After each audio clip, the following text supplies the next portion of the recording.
पहले ये वीडियो देखें। ये वीडियो इस्राइल से है, स्कूल से है। आपको ये वीडियो समझ नहीं आएगी, आवाज का आप मतलब नहीं निकाल पाएंगे। आपने इसके सबटाइटल्स देखने हैं और आपने ये देखना है कि कैसे स्कूल्स के अंदर इस्राइल में इन बच्चों को स्ट्रक्चरल सिखाया जाता है। יש שם עכשיו על בית המקדש? אז מה יקרה עם המסגד? יישבר? אם מכם פגש בשנה האחרונה ילד ערבי? איפה פגשת ילד ערבי? ליד הכל. דיברת איתו? לא, הוא דחף אותי. ומה קורה כשאתם רואים ילד ערבי? מה אתם מרגישים? פשוט זעם. זעם? לצעוק. מה קורה כשאתם פוגשים ילד חילוני? למה אתה מרחם עליו כשהוא הולך? מה הוא עושה? הוא לא הולך. כשאתם חושבים על ירושלים בעוד 10 שנים, כולם חרדים? לא כולם חרדים, ערבים חלק.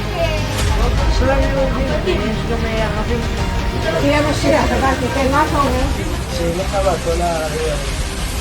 חלק מהם היו עבדים. आज अगर यूनाइटेड नेशंस कहता है कि जो ये गजा में मैसेकर कर रहे हैं वो जेनोसाइड है, तो गलत नहीं कहता है। इन बच्चों के दिमाग बचपन में खराब कर दिए जाते हैं और इनको ये बताया जाता है कि ये चोजन वंस हैं।